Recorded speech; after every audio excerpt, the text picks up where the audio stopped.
งจากที่เราได้เรียนในปฏิกิริยาเรดุกหรือปฏิกิริยาออกซิดาซงเรดุกซงนั่นเองเราจะมาลองเข้าตัวอย่างที่เป็นธาตุแท้ๆกันเบิ่งเพราะว่าเมื่อกี้เป็นตัวอย่างแบบ A กับ B ต่างหน้าให้ธาตุผสมซื่อๆเนาะวันนี้ในคำถามลองแก้ตัวอย่างว่าเขาจะให้กาลี2 Cr2O7 ปฏิกิริยากับ HCl จะได้กาลีกรัวบวกให้กับกรมกรัวกรม3ตัวนี้นะเพราะว่ากรมมีหลายค่าเคมีแล้วก็บวกให้น้ำแล้วก็ Cl สิ่งสำคัญในปฏิกิริยาเรดุกหรือปฏิกิริยาเรดุกภาษาอังกฤษนี่เนาะจะในค่าออกซิดาซงจะต้องมีการเปลี่ยนแปลงก็คือเขาจะเห็นว่ากรมอยู่เบื้องนี้นะกับกรมอยู่เบื้องนี้ค่าเคมีบ่เท่ากันเพราะว่าตัวนี้ออกซิหอยเจ็ดก็แปลว่ามีค่าเคมีหลายกว่าตัวนี้ถ้าเรามาลองซอกค่าออกซิดาซงตัวนี้เบิ่งก็คือเรารู้ได้ว่าออกซิเห็นมีค่าเคมี2 ลบเพราะว่าอยู่จุ6A เนาะจุหลายที่หลายกว่า6นี่จะต้องเป็นค่าไฟฟ้าค่าอิออนเป็นลบก็คือเอา8มาลบ6ก็จะได้เท่ากับ-2โอเคแล้วตัวนี้กาลีอยู่จุ 1A ก็เป็น1 บวกส่วนตัวนี้จะมีเท่าไหร่เอามาลองซอกเบิ่ง1คูณ2ตัวนี้ก็เป็น2 บวกตัวนี้7คูณ2ก็เป็น-14จะให้ออก0แสดงว่าตัวอันนี้ต้องออกมีอยู่12 บวก12 บวก 2จึง-14จะออก0แล้วเมื่อ12บวกตัวนี้มันมีห้อย2แสดงว่ามันต้องหาร2จึงได้ค่าบรรจุของตัวนี้บวก6หลังจากนั้นตัวนี้ก็จะเบื้องนี้ก็ล้วนนี่มีอยู่ค่าเคมีอยู่-1แล้วกรม-1คูณ3ก็แปลว่าเบื้องนี้มี3 ลบตัวนี้จะต้องเป็น3 บวกค่าไฟฟ้าตัวนี้จะ3 บวกจากกรมอยู่เบื้องธาตุผสมเบื้องธาตุตั้งต้นไปหาธาตุผลิตภัณฑ์จะมีค่าพิษเดียงของอิออนอยู่ลดลงไป6-3ก็เป็นลดอิเล็กตรอนอยู่3 อิเล็กตรอนแล้วเบื้องนี้บัดนี้เบื้องนี้เขาจะเห็นว่ามีกรัว-1นี่ก็บอก1กรัว-1อยู่เบื้องนี้แล้วเบื้องนี้จะเป็น0เพราะมันเป็นธาตุเดียวหรือว่าธาตุที่บ่เป็นธาตุผสมค่าไฟฟ้ามันจะเป็น0ตัวนี้จาก-1ไปเป็น0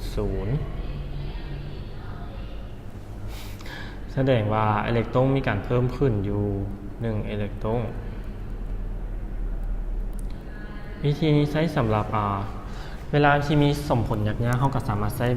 ปฏิกิริยานี้ได้แต่สำคัญคือการเปลี่ยนแปลงของไฟฟ้านี้มันจะต้องมีการเปลี่ยนแปลงจึงใช้สูตรนี้ได้หลังจากนั้นเราจะมีการคูณควายเพื่อให้เขาจะว่าเพื่อให้มันปฏิกิริยามีการสมดุลกันก็คืออันนี้จะคูณให้กับ1อันนี้คูณให้กับ3แล้วไปแล้วเขาก็ลองคูณ3ใส่เบิ่ง3เส้นนี้แล้วเขาค่อยมานับจำนวนกรัวก็คือมี3ต้องคูณ2เส้นนะเพราะว่าตัวนี้มีห้อย2โอเค2เส้นนี่เนาะอย่าลืมกลมอยู่นี่มี2เท่ากันแล้ววันนี้กรัวตัวนี้มี3 6 7บวกให้6ก็เป็น15ยังบ่ครบฉะนั้นเราเติม2เส้นนี้ก่อนเพื่อให้กาลีกรัวเท่ากับเบื้องนี้หลังจากนั้นเรานับกรัวใหม่ก็คือ6บวกให้กับ2อีกก็เป็น14แสดงว่าเบื้องนี้มี14เขาต้องเติม14เส้นนี้เติม7ใส่ออกซิตัวนี้โอเคหลังจากนั้นเราลองพิสูจน์ดูว่ามันจะเท่ากันบ่กาลีอยู่นี่มี2เบื้องนี้ก็มี2เท่ากันกรมมี2บางนี้ก็2สำคัญอาจจะเป็นออกซิกับกรัวนี่แหละมันจะเท่ากันบ่ออกซิอยู่นี่มี7นี่บางนี้ก็มี7แล้วฮีโดมี14ก็เท่ากันแล้ว14ตัวนี้กับ7คูณ2ตัวนี้แล้วกรัวนี่ก็มี14 2 6 12บวก2เป็น14โอเคถือว่าปฏิกิริยานี้ถูกต้องแล้ววันนี้เราจะรู้ได้ไหนว่าตัวใดเป็นปฏิกิริยาเรดุกซงและตัวเป็นปฏิกิริยาออกซิดาซงก็คือดังที่บอกปฏิกิริยาเรดุกซงเป็นปฏิกิริยาที่มีการลดจำนวนลดได้รับเอาอิเล็กตรอนเข้ามาก็ฉะนั้น ปฏิกิริยาเรดุกซ่งจะเป็นตัวลดก็คือตัวนี้